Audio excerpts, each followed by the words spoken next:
Aku bawa tempat yang masak tu. Kalau macam tu biar aku lah bawa yang masak. Kau bawa barang alatan dia, okey? Okey. Aku tak apa dah. Papa tu.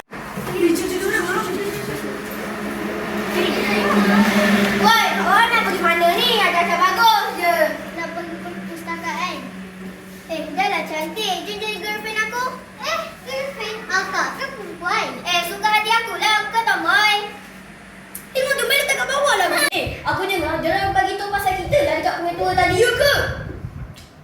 Kau tak main mana? Aku dengar diorang bagi tahu pasal kita lah dekat pengetua tadi. Tak boleh jadi ni. Warna dah potek. Kau bagi pada si Zara balik. Okey, Woi, bangun. Bangun. Bangun lah. Kau jangan nak menyampuk. Kau jangan nak. Kau diam.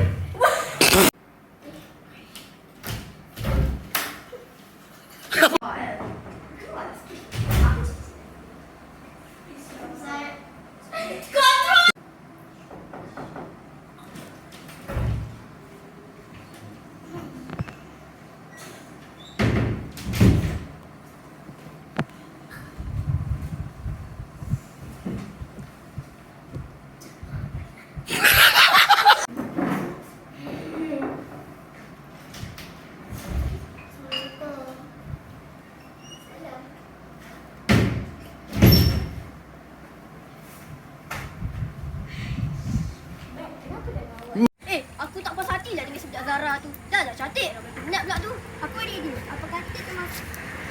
Alah, kurang. Aku rasa aku tak puas hati lah dengan si budak Zara tu. Dah cantik. Ramai peminat pula tu. Samalah. Kembar lagi. Kurang. Aku alah. Kurang. Aku rasa aku tak puas hati lah dengan si budak Zara tu. Dah cantik. Ramai peminat pula tu. Aku pun sama. Samalah. Korang ada. Dah kurang. Aku Woi, kita orang. Ni mana ni? Ikut je. Kau ni Alisa. Korang jangan bawa dia pergi mana. Korang bawa dia pergi mana? Yalah. Khairi ni. Guru. Jom. Kita orang. Pergi mana ni? Ikut je. Jangan bawa dia. Lepas tangan kau jangan nak menyebuk Kau duduk situ dan diam.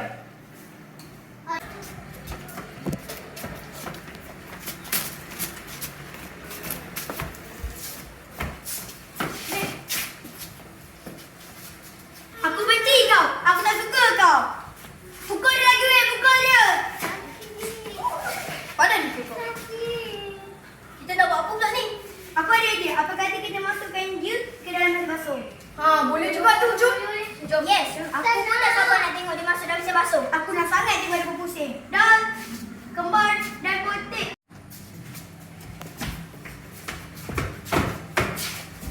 Aku benci kau. Aku tak suka kau. Pukul dia.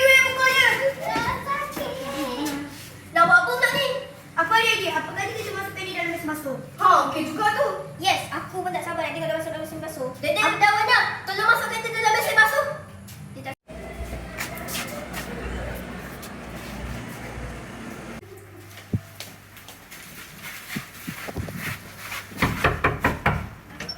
Assalamualaikum. Apa ni dah malam-malam ni? Pengetua, kami nak bagi tahu yang Zara jatuh dari tingkat 3.